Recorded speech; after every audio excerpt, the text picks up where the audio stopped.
On se retrouve dans un nouveau décor aujourd'hui. Je vais essayer de faire un petit format vlog. J'ai plus de temps en ce moment, hein. C'est la fin de l'année, donc je travaille beaucoup moins, hein. J'ai travaillé juste ce matin. Là où nous sommes lundi après-midi et j'ai terminé mes cours à 10 heures. Pareil, demain je travaille une partie de la journée. Mercredi je ne travaille pas. Et jeudi, je ne travaille que l'après-midi. Je suis de surveillance du baccalauréat de français.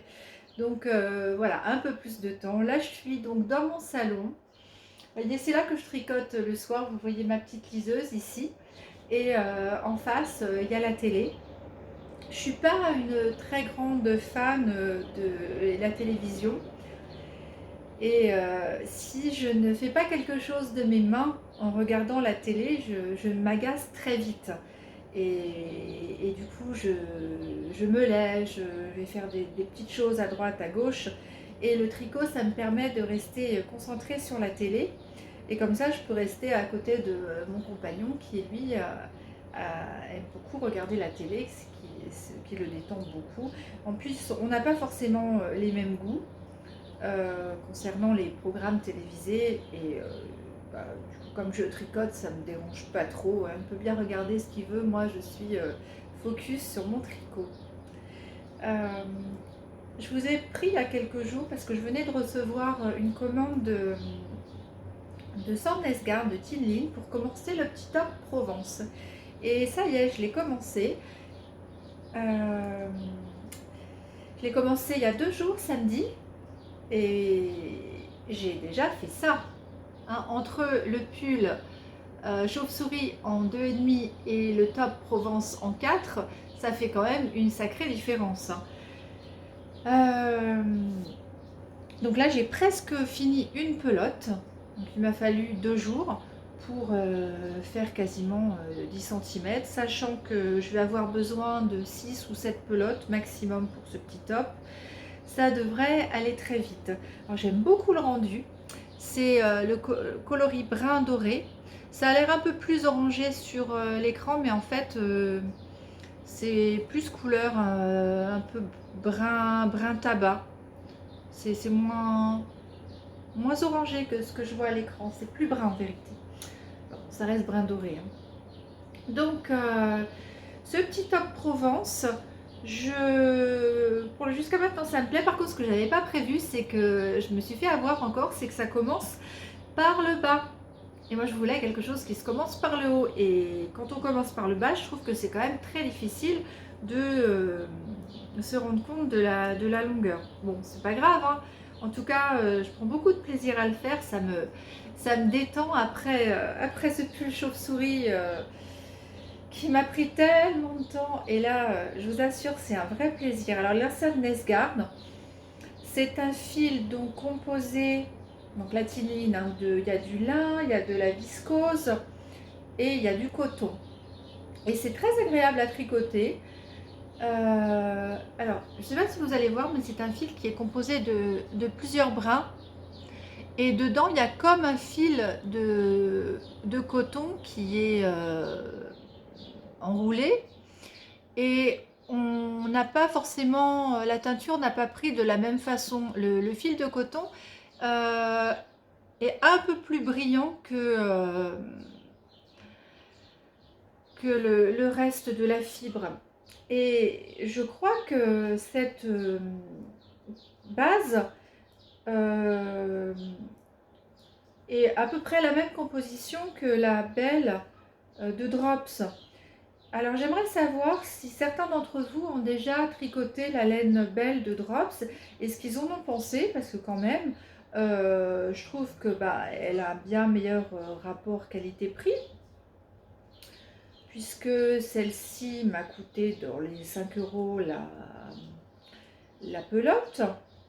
Bon, c'est pas non plus extrêmement cher, mais voilà, je serais curieuse de connaître vos retours sur la belle de Drops. Je serais très intéressée de tester ce fil pour un futur projet. J'ai en tête peut-être le nouveau top que vient de sortir Penrose Knits.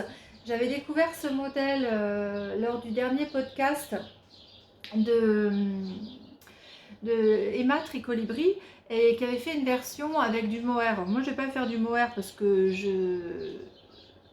c'est quelque chose que j'aurais du mal à porter à même la peau et le modèle ne s'y prête pas tellement parce que c'est très transparent, mais Pedrosnit a sorti une nouvelle version tricotée en double de Knitting for All Merino et coton. Alors c'est quand même assez épais et Merino coton en double, j'ai un peu peur que ça soit très chaud. Et personnellement, je ne porte pas de laine en été. Alors, j'ai entendu dire que ça isolait de la chaleur, du froid, que c'était un thermorégulateur. Mais j'ai jamais vraiment testé.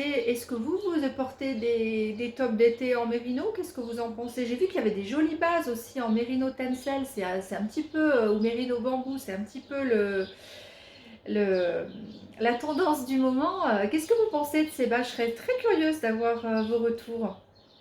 Il y a Christelle Tricotte qui en fait, j'en ai vu une très jolie aussi, je crois que c'est le fil de Sidonie sur Etsy qui vend la base Sun, qui est un mérino tencel avec des superbes couleurs.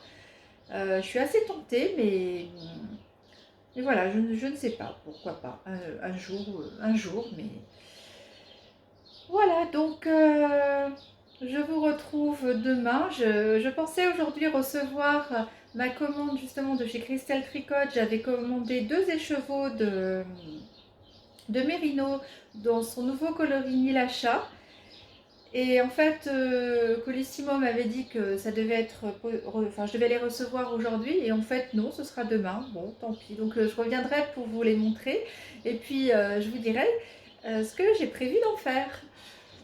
Bonjour, nous sommes le lendemain, je reviens vous faire un petit update. C'est l'heure de ma pause déjeuner, là je vais m'offrir quelques petits rangs de tricot et en regardant le podcast de Comme 3 plots que j'aime beaucoup aussi. Et je viens vous voir parce que je viens de recevoir mon colis de Christelle Tricotte et je voulais vous montrer ça. Et je suis vraiment très très contente parce que ça correspond exactement à ce que j'imaginais, voire mieux. Alors je vais vous montrer ça tout de suite. Donc ce sont 2 écheveaux de 100 grammes de mérino dans le coloris Nilacha. Alors est-ce que vous voyez bien les couleurs? Je ne sais pas. Alors il y a du crème, naturel, du gris, du beige, du bleu clair grisé, du turquoise. C'est vraiment magnifique. Franchement, je ne suis pas déçue du tout. C'est merveilleux cette couleur. Oh, j'adore, j'adore, j'adore, j'adore. J'ai hâte de voir ce que ça va rendre tricoté. J'ai vraiment eu un coup de foudre pour cette couleur. Et ouais, c'est magnifique. Je ne sais pas si tu me regardes, Christelle, mais en tout cas, je suis fan, fan, fan. Et donc avec ces écheveaux, je vais faire un châle le plus simple possible parce que je pense qu'avec ce type de laine, enfin en tout cas pour mon goût, je préfère des modèles très simples, sans point fantaisie qu'on risquerait de ne pas voir à cause des couleurs et qui ne mettraient pas non plus forcément en valeur le travail des couleurs. Voilà. Et dans ma petite commande, il y avait des petits bonbons, deux petits thés, un thé que je vais boire là avec mon dessert, un thé qui s'appelle Sweet Vanilli, une infusion, avec de l'hibiscus, cynorhodron, rooibos, réglisse, ça ne doit pas être mauvais, et un petit thé Earl Grey que je vais emmener au travail. Il y avait des petits anneaux marqueurs.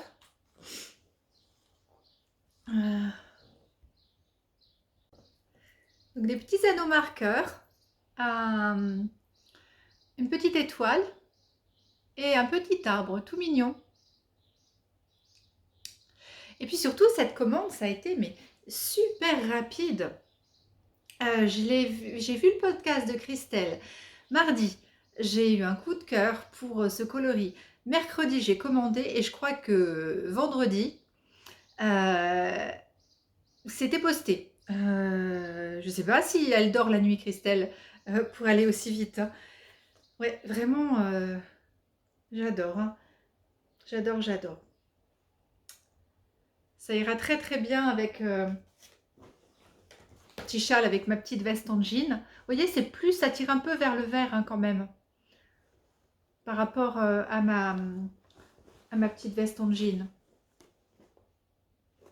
Et puis, j'ai aussi commandé un petit échantillon de la mer quand il fait pas beau. Ça fait un moment que je le regarde, ce coloris-là. Et je le trouve très très beau aussi. Alors, pareil, c'est un bleu grisé, un peu turquoise clair, mais qui tire, voilà, qui tire vers le gris. Hein, c'est quand même bleu-vert, parce que c'est pareil, si je vous montre ma veste en jean à côté, je ne sais pas si vous voyez, mais ça tire un peu vers le vert par rapport à ma veste. Mais c'est très très très beau. C'est vraiment le type de couleur que j'adore. Et puis effectivement, si vous le mettez à côté de les chevaux ni l'achat, ça va super bien ensemble.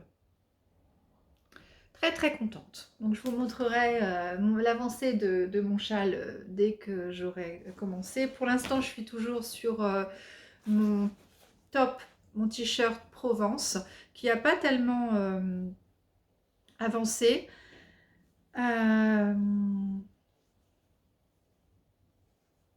Voilà, j'en suis là.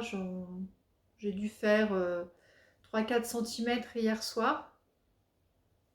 Vous avez vu, j'ai maintenant des petits stoppers panda que j'ai pris lors de ma dernière commande chez Lané Tricot ou Lily comme tout, je sais plus. J'adore, c'est trop mignon. Trop trop mignon. Je sais plus où je les ai eus en fait. Donc, avant, j'en avais pas du tout. Maintenant, j'en ai plusieurs paires et j'adore, je suis très très fan. Et voilà, c'est tout ce que je voulais vous dire. Là, je vais pas avoir le temps de tricoter beaucoup. Je repars travailler demain. Je repars travailler ce soir et je reviendrai peut-être vous voir demain pour vous montrer mes avancées. À bientôt.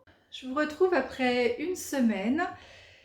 Je vais vous parler de l'avancée de mon top Provence et aussi c'est pour passer un petit coup de gueule. Je suis pas très très contente du patron. Alors, j'ai terminé le, le dos. Jusque-là, ben, tout se passe bien. J'ai trouvé ça plutôt très agréable à faire. Aucun problème à ce niveau-là. Vous voyez, c'est une forme très basique, hein.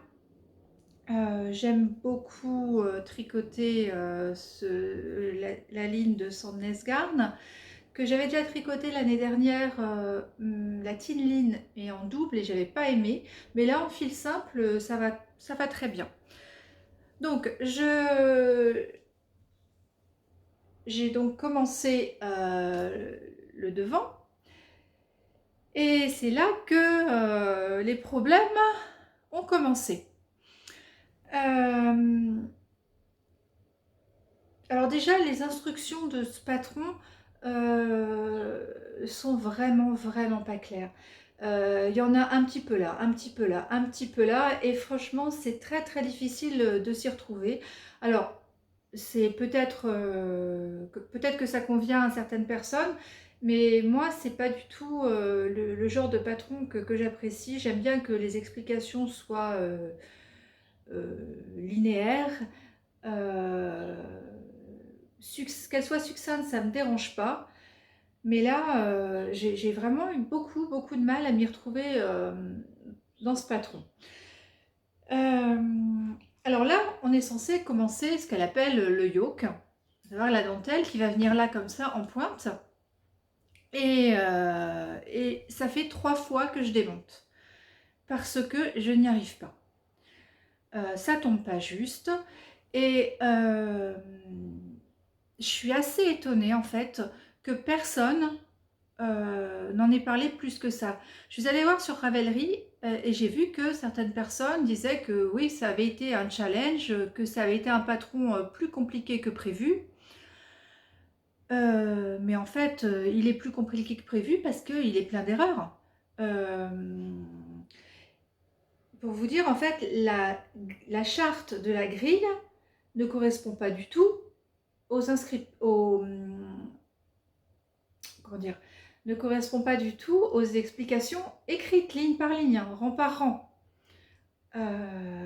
Alors la charte commence par la pointe. Vous voyez, quand vous regardez la grille, on voit clairement que, voilà, comme sur le modèle, je ne sais pas si vous arrivez à voir, mais la charte commence par cette petite pointe en flèche. Ok, sauf que dans les explications écrites, elle vous dit de commencer par le rang 3 de la grille. Alors pourquoi faire un rang 1 si de toute façon on commence au rang 3? Ok, sauf que les rangs 3, ça fait pas une pointe aussi fine, ça fait quelque chose de plus large. Et quand je regarde les photos de ce top, ça correspond à la grille et pas aux explications écrites.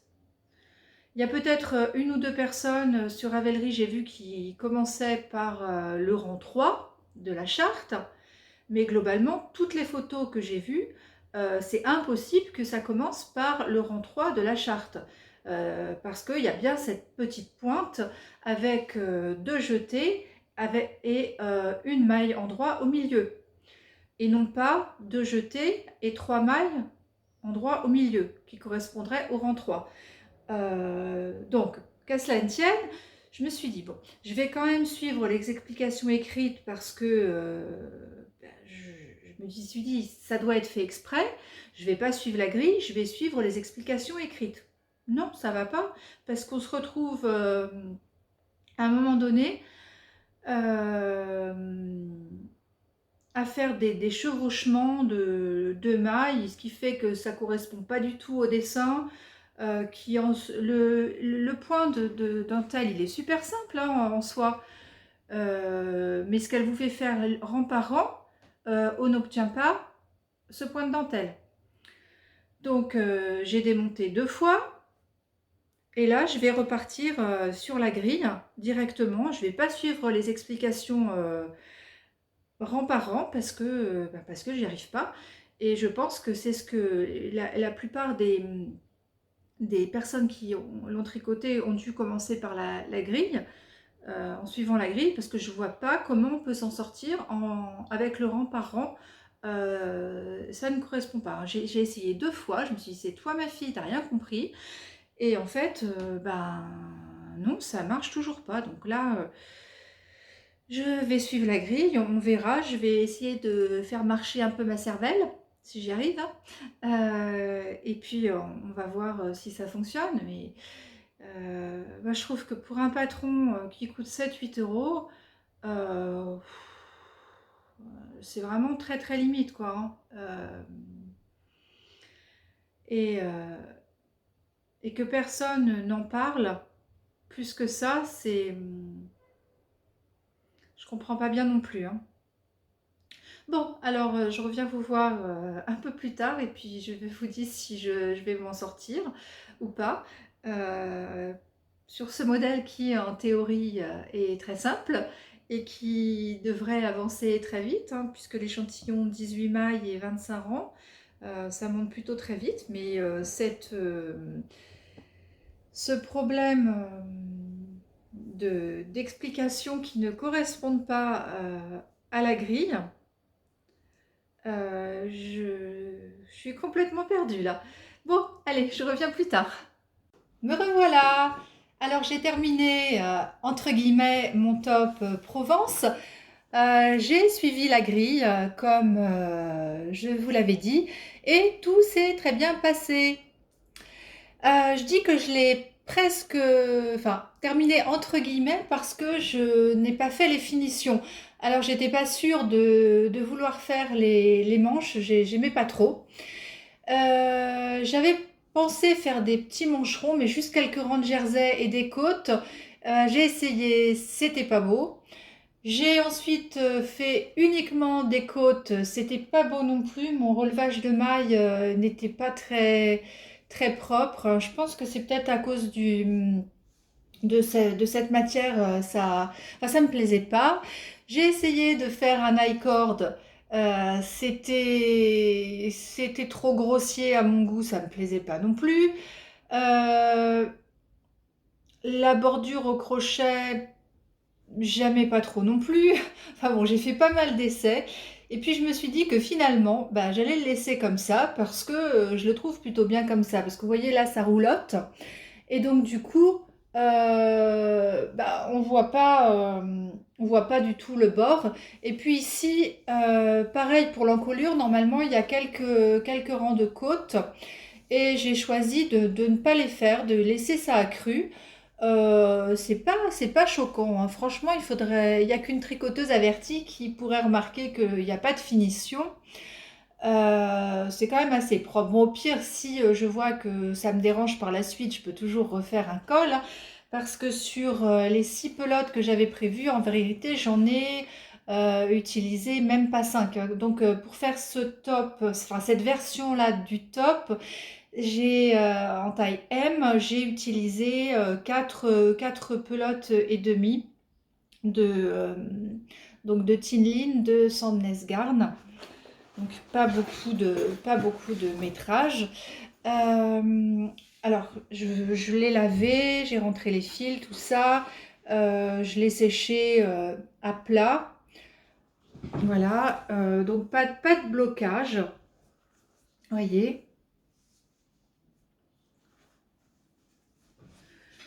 Je suis plutôt contente hein, du rendu. Je l'ai fait moins loose que le modèle que ce que préconisait le modèle. Et je pense que c'est pas mal comme ça. Alors, vous voyez, la matière, elle est vraiment super agréable. Il y a quand même un certain drapé, c'est léger, puis du fait qu'il y ait cette dentelle ici, c'est pas trop chaud pour la saison. Alors de dos, vous voyez, la dentelle est comme ceci.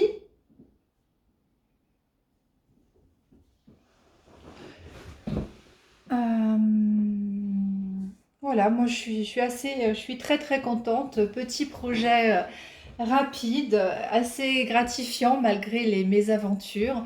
C'est pas exclu que j'en refasse un jour. J'aime bien la forme, mais bon, comme je vous ai dit, je ne recommande pas spécialement ce patron. Après, j'aime bien tricoter les fils d'été, mais j'avoue que c'est quand même pas le même plaisir que de tricoter de la laine, hein. Et donc là, j'ai repris mon pull marin, ma marinière de Nadia Crétin-Léchène, Ordinary Love, que j'ai rangé dans ce joli petit sac. Je suis allée en week-end à Saint-Malo. Et il y avait une boutique Papa Pic et Maman Cou. Alors j'avais déjà vu sur les réseaux sociaux, sur internet, mais j'avais jamais vu de boutique en vrai. Et j'ai craqué pour ce petit sac bowling en toile cirée et que je trouve d'un format vraiment super chouette. Alors c'est pas un sac à ouvrage, mais en tout cas moi je l'utilise comme ça. Il y a juste une petite pochette zippée derrière. Voilà, c'est juste suffisant pour emmener mon, mon tricot en voyage. Et je vais jeter un coup d'œil sur leur site parce que j'ai vu qu'il y avait quelques soldes. Et en fait, j'ai beaucoup aimé leurs imprimés. Par contre, ce que j'ai vu, c'est qu'il y avait certains modèles qui étaient en magasin qui n'étaient absolument pas soldés et qui sont soldés par contre sur le site. Donc, je vais quand même aller jeter un coup d'œil. Donc, pendant le voyage, j'avais emmené avec moi ma marinière que j'ai pas beaucoup avancée, hein. Il m'est arrivé une petite mésaventure encore, décidément. Donc voilà, voilà, je n'en suis que là. Euh, donc c'est un modèle ultra simple hein, de base. mais avec un certain nombre de rangs de points mousse, et puis des augmentations tout à fait classiques dans le raglan, et des rangs raccourcis hein, derrière pour rehausser l'encolure. Hein. Comme vous pouvez voir, il y a des rangs raccourcis à l'arrière, hein, l'encolure est plus haute. Enfin, le dos est plus haut, pardon. Et ce qui m'est arrivé, c'est que je me suis ratée sur les rangs raccourcis. Parce que c'est une laine très très foncée, c'est pas facile du tout à tricoter, surtout le soir, on voit pas bien ce qu'on fait, parce qu'en vérité, elle est plus foncée que ce que vous voyez à l'écran. Et je me suis ratée sur les rangs raccourcis, je sais pas ce que j'ai fait, je crois qu'à un moment donné, j'avais fini tous mes rangs raccourcis, ça avait pris quand même une soirée, et je pense que j'ai dû repartir dans l'autre sens. Alors que j'aurais dû continuer à la fin de mes rangs raccourcis tout en rond, je pense que j'ai refait un tour en sens inverse et du coup je me suis retrouvée avec un gros trou. J'ai essayé de récupérer ça, je me suis énervée dessus et au bout d'un moment je me suis dit bon allez, laisse tomber, c'est pas la peine, tu démontes tout et donc j'ai tout démonté de nouveau jusqu'au point mousse hein. Et j'ai recommencé mes rangs raccourcis et j'ai fait bien attention parce que j'ai failli me planter encore une fois et, et là ça c'est bon, c'est parti. Je vais pas commencer encore les rayures hein. Moi je voudrais les commencer à peu près ici. Alors j'hésitais, donc c'est une marinière bleu marine et blanche, j'hésitais à faire juste une rayure ici de couleur camel, un petit peu comme ce top. Je sais pas trop. On va voir ce que je décide. Il faudrait que je trouve dans mes restes si j'ai un petit peu de couleur camel ou rouge. Pourquoi? Je crois pas que j'ai de rouge. Hein. Parce que, enfin, en Bretagne, évidemment, quand vous allez à Saint-Malo, Dinard, il y a des marinières partout et il y a de quoi trouver de l'inspiration. J'en ai vu vraiment des très très jolies. Et une marinière avec deux couleurs dans les rayures, je trouvais ça sympa. Bon, à voir ce que je vais faire. Et donc, je vous retrouve